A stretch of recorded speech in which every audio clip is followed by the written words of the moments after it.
I want to give you 3 types of thinking practiced by the most successful leaders. And they're very simple, and they're based on many decades of research, Nobel Prize-winning results. Number 1 is called short-term thinking versus long-term thinking. Average people think short-term. They think for immediate gratification. They think what they want to do now. They watch television. They do things that give them immediate pleasure. When I was a young man, I came across a statistic that you've seen. It said that the average person only uses about 10% of their potential, and the other 90% is left unused throughout their lifetime. Well, recent research shows that that statistic is not true. The average person only uses about 2% of their potential, and the other 98% is stored like treasure buried in the ground, and it's never used. And what do people use their 2% for? Well, they use it mostly for conversation at work and with their friends. They use it for messaging and tweeting. They use it for watching television. Average person watches a screen 3 to 5 hours per day. Is they're watching a screen of some kind, whether it's a computer or an iPhone or an iPad or a television. And most of what they're watching is in category 2. It's completely irrelevant and unimportant. It makes no difference in their lives at all. But whatever you do over and over again becomes a habit. So today we have an entire generation of people who have the habit of watching screens all the time. And as a result, their lives go very, very slowly. So therefore, you have to ask yourself, is this a good use of my time? Does this work have tremendous consequences for me? And what it basically said is that something is important if it has big potential consequences. And something is unimportant if it has low or no potential consequences. Number 1 reason for success is people focus on things that have high potential consequences. Number 1 reason for failure is people focus on things that have low or no potential consequences. Very worst use of time is to work intently on something that need not be done at all.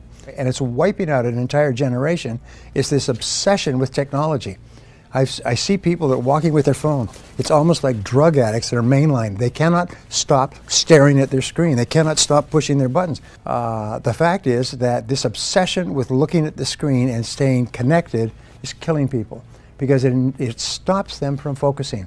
You cannot focus if you are distracted. What do most people do in the morning? Most people in the morning, they turn on their computers and they check their email for a few hours. And they turn up their bell so it goes ding, ding, ding, ding. By the end of 2 or 3 hours, their brain is so flooded with dopamine that they're incapable of concentrating on anything. And this is really serious. There's some very in-depth scientific articles on this. Some try to say it's a good thing because it stimulates your mind. The others will point out that it stimulates your mind so much that what happens, every stimulus triggers dopamine, and dopamine has the same effect as cocaine on your brain. It's a stimulus, and you get addicted to this dopamine stimulus. And you cannot not surround yourself with stimuli. You cannot not watch your computer. I mean, many people get up in the middle of the night and go and check their computer to see if there's any email, any spam. Then they go back to bed. They can't sleep. Anyway, do you know what the average business owner today spends only 11% of their time in marketing and sales? All the rest is distraction. And they don't even realize it until somebody follows them around with a camera and a stopwatch. The average business owner today is so distracted that they're distracted away from what they do. So I'll give you a very simple way to double your income, increase the size of your business, become eventually wealthy, live in a big house, big car, and retire to Switzerland. Here it is. Are you ready? Yes.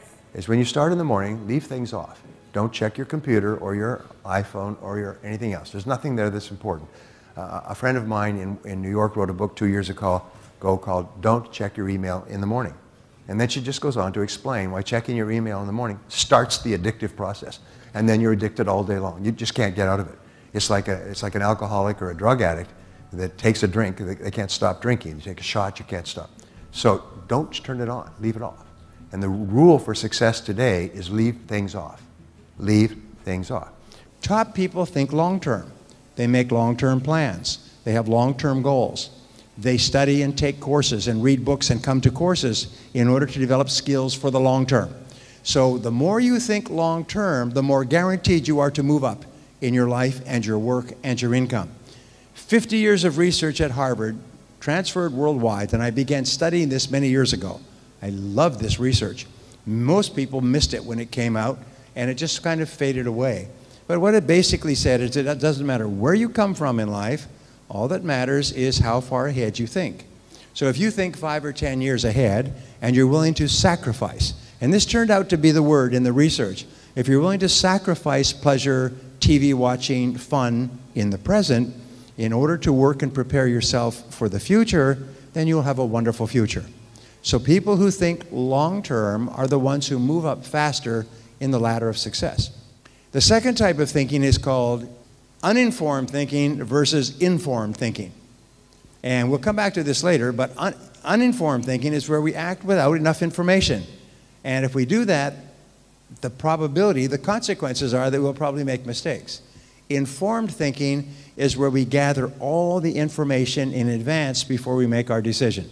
And it requires patience, and it requires discipline, it requires slow thinking, it requires long-term thinking to be an informed thinker.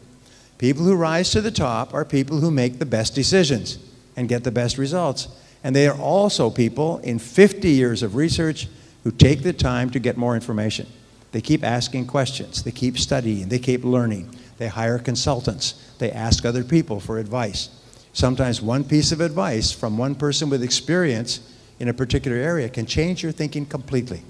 So thinking, as Thomas Edison said, thinking is the most important thing that we do, and yet it is the most difficult, which is why most people won't do it. Most people do not do thinking. It's too hard. And thinking requires that you stop the clock, turn off your cell phone, shut off the phone, and spend some time thinking. In psychology, they call it mindfulness. You think, you take some time and you think quietly about a big decision before you make it. Now, the third type of thinking is fast thinking versus slow thinking. Now, fast thinking is what you do when you are driving through traffic. You think fast. You have to think fast or you will be cut off or have an accident. Slow thinking is the thinking that is required when you are engaging in activities that have long-term consequences. When you are thinking about your career, when you're thinking about how to use your time, when you're thinking about your projects, when you're thinking about upgrading your skills, you use slow thinking. When you're thinking about business decisions that take a lot of time and money, then you use slow thinking. So the big mistake they found, this is Nobel Prize winning material, is that people use fast thinking when they should use slow thinking. They don't take enough time to think carefully about things before they do them, and then the consequences turn out to be very negative. The longer that you take to make an important decision, the better the decision will be. The higher quality decision. And Lord Acton once said, when it is not necessary to decide, it is necessary not to decide. In other words, the professor said, buy as much time as you can for a decision. Put it off. If you can put it off for a day, a weekend, a week, a month, put it off. Some of the best decisions that you make will be decisions that you will allow to steep for a while, like water in tea. So remember, anything that is important that has long-term consequences is a candidate for slow thinking. The rule is that fast decisions are usually wrong decisions. Especially fast decisions involving people or money are usually wrong decisions. So if you're going to make a decision that has long-term consequences, then you have to give it a lot of thought. You have to sort of look at it like a beautiful piece of porcelain. You look at it from every single side and think about it carefully. And the more carefully you think about a decision, the better the quality of that decision will be when you finally make it. So one of the very best ways that you can develop the discipline of clear thinking is to sit in solitude for 30 to 60 minutes when you have a major problem or a major issue in your life. Solitude has been discovered and rediscovered throughout all the history of man as the most powerful of all thinking tools. You see, if you can imagine a bucket of water with silt in it and it's all churned up and you can't see anything, but if you leave the bucket of water to sit for a while, all the silt will drop to the bottom and the water will become perfectly clear. This is what happens for you in solitude.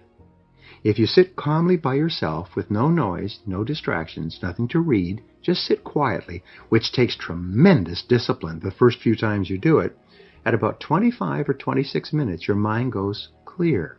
And any problem that you've been working on, the solution just pops into your mind. Any issue that you've been dealing with, the answer just comes to you. It's almost like a miracle. When you practice solitude, you actually activate your superconscious mind and your intuition. And something that you've been having trouble with or wrestling with suddenly becomes clear and you know exactly what to do. Now here's the wonderful thing about solitude. Everybody who practices it will tell you it's incredible. And if you've never done it before, just practice it once. Sometime today, take 25, 30 minutes, take an hour if you can, and just sit quietly by yourself and allow your mind to calm. Sometimes it's called mind calming. And just allow yourself to calm down and think. And the most amazing things will happen. You'll start to make better decisions. You'll start to hear what is called the still, small voice within. And this still, small voice sometimes will shout at you so loudly, you will be amazed. Now here's another way to think better. When you're dealing with any kind of a situation, write down every detail of the problem or situation. Take a sheet of paper, and the rule is think on paper, and write down every detail. How it happened, what's going on, the problems, the concerns, the cost, who's involved. Just write it down, write it down, write it down. And the most amazing thing happens between the head and the hand. As you're writing out all the details, sometimes exactly the right choice pops out at you. It becomes clear, but you would not have triggered that superconscious solution if you hadn't taken the time to think on paper. You see, better decision-making comes from the better thinking habits. And better thinking habits comes from practical experience, learning both what to do and what not to do. Becoming a more effective thinker on paper is a sure way of becoming a more effective person in practice. There is something magical about writing down a problem. It is almost as though in the very act of writing what is wrong, you start to discover ways of making it right. Perhaps the source of this magic lies in the objective perspective that writing affords you. Even though you are describing your problem, your challenge, your life, your uncertainty, and your indecision, the fact that you are writing about it, as opposed to mentally pondering it, creates a space between you and the problem. It is within this space that solutions have room to grow. You see, writing about events and circumstances that occur helps you to clarify exactly what is happening. When we describe life to ourselves only in our minds, our imaginations tend to feed false or distorted information about how things are, positive or negative. When we describe a situation in writing, however, we become more factual, more accurate, and certainly more realistic. Then, as we reread what we have written, we create a new picture in our minds to replace the distorted picture we have been working with. And once we finally see things as they are, rather than as we think they are, we can then see our way clear to make them better. Write about a current dilemma you are facing. Perhaps it is a personal problem, a business matter, a family issue, or a financial problem. Whatever it is, take the time to capture it on paper the way it really is. As you begin to develop the habit of writing down your problems, recording your observations, emotions, and reactions to life's events, you will undoubtedly find yourself both posing and responding to a whole new set of questions about your past, present, and future. Why did I say that? Why does he always make me feel that way?